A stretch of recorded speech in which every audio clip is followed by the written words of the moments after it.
Welcome back to Common Sense Rhode Island. I'm Representative Patricia Morgan, and today we have with us Mike Cerullo, who is a member of What's the Rush Rhode Island. That's correct. So What's the Rush-RI-org, which is an organization that's saying, hey, we don't know whether recreational marijuana is a good idea or not, but let's take our time and get it right. And I think that's where we ended our last segment. Let's get it right. Let's get it right. Let's find out what the dangers are to our children, to our families. Let's find out what its effects on our law enforcement agencies are. Sure. And just our culture, our joint jello and jewelry culture. But let's find it out. Let's take our time and make sure that we have it right. Because quite frankly, and I said it before, I've seen it destroy lives. Mm-hmm. Just marijuana, nothing more than that. And I wouldn't want to see that being compounded across our society. Sure. You know, we were talking about alcohol and marijuana. Well, in South County, we just lost 30 jobs in a $1.2 million building because a young man was driving with both alcohol and cannabis in his system, and he drove into this building in South County Commons. 30 jobs and 1.2 million. The fortunate thing was he did not get killed in that and he didn't hurt anybody. And it does destroy people's lives. It does affect people in many, many ways. Well, I remember when we talked in the past, you said, okay, so now we know that first of all, babies who are born from mothers who smoke during pregnancy are lower in birth rate. That's significant. Sure it is. There's a big public health cost. Right. It affects their brain development, their nervous system, neurologicals, all those kinds of things. Sure. Whether they're healthy or not. I mean, instead of a 7-pound baby, you have a 6-pound baby. Or instead of 6.5, you have 5.5, which is a real danger zone. Right? Sure. Another study pointed out that 50% of those babies end up in intensive care.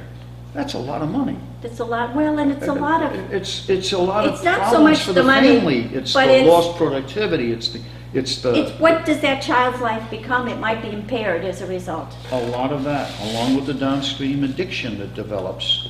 Well, I know 20 years ago there was a crack epidemic. Is that the right word for it? Right. And a lot of crack babies were born, right. And these children were born addicted and have had severe problems as they've worked their way through the education. Yeah. So that's schools. Absolutely. Big problems. So, but okay, so we know that that's a scientific study. More babies are being born underweight. What other effects does recreational marijuana have, say on young adolescents? It doubles the risk of testicular cancer in adolescent boys who begin smoking marijuana in the 8th grade, 13, 14 years old. Doubles. This is solid science. It also significantly increases cardiovascular impacts, seizures, brain embolisms, strokes. At a young age? Well, in that case, yeah, I've seen cases where an adolescent with no other risk factors at 18 years old was dead within an hour and a half of being admitted to an ER, looking as if he was having a seizure. That was a study that was done in 2004, and since then there have been a progression of studies. Again, you can see them on our website, www.whatsttherush-ri.org. You go to the research analysis column and you'll see all of these solid pieces of science, whether the impact is on public safety, road, highway accidents, cancer, neurological problems, ADHD, and what it does, all of the addiction concerns. So there's a lot of data, and it's a very complex issue. It's not just one little area you look at or you need to look at. You need to look at the whole picture. You got to connect the dots. And in many cases, we are still identifying the dots, not just having problems Yeah. connecting it. Because how long has it been legalized in Colorado? Just a few years? Less than a couple of years. Okay. Okay. But let me push back. About because 2 years. I think a lot of the people who are in favor of legalizing Mm-hmm. marijuana are saying, well, I smoke it. You know, there's adults who have smoked it their whole lives, Mm-hmm. and they say, what's the big deal, right? I get up in the morning, I go to work, I'm fine. Yeah. I just like to smooth out, or whatever they say they Sure. want to do.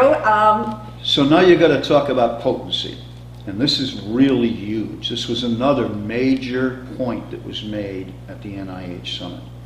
What we know about pot in terms of the impacts on our bodies, as well as a lot of the studies that were done on highway safety and so forth, were done when people were smoking regular pot. Now, regular pot is what the 1980s produced. 2 to 4, maybe 6% I think it was THC. the 70s, but we'll say 80s for you. Thank you for saying that. So in any case, but that's regular pot. Okay. And then And there what's is the now what potency gets of the regular pot? What was the potency? 2 to 4, 6%. Okay. THC to CBDs. CBDs are not psychoactive, and that's where all of the medical benefits, for the most part, Comes are from rooted. CBD. Once we do the research. We still have a lot of research to do to explain which components of marijuana. You know, the CBDs constitute 0.06% of the entire marijuana plant. There are 350 compounds there, and yet everybody in the industry is focused, including our own medical marijuana program here in Rhode Island, are focusing on the increase in the concentration of THC. So currently in the plant form, the concentrations are ranging, and this is what they called super pot at the NIH. The concentrations are ranging up to 25%, okay? That's huge. THC, Of THC, yeah. so that's an order of magnitude higher. Wow, But from 2 to 6% right, and to 25. I've talked with agronomists who think they can get it to 45%. Okay, now, but So that's not when they're breeding right, it in particular. Right, or- that's when they do it. Now, this is the really scary part, and that's that we now have nuclear pot. What I think of as nuclear pot, because when you start looking at the concentrates, these things like BHO, butane hash oil. They're talking 85 to 95% concentration. And the kids love this stuff. And the reason they like reading it, smoking this stuff is that, or using it, they dab it, they vape it, it can be used in a vape pen. They like it because it's odorless, they like it because it gives them a much higher high, and they like it because it gives you a faster high. And it's very Well, often. It's so And high it's in that concentration. concentrated. Yeah. And you know, at the governor's, at the AG's discussion, I met a scientist whose responsibility, he's a member of the American Chemical Society's group that's trying to identify in the concentrates, as well as the plant form, what would be acceptable levels of concentrated pesticides, because that process of concentrating the THC concentrates pesticides that may have been used. It also concentrates the benzenes that are the results of solvent extraction. That's a carcinogen. We don't have those standards established I yet. know. That's just scary to me. But listen, on that note, I know there's more you want to say, and we will say it in just a few minutes.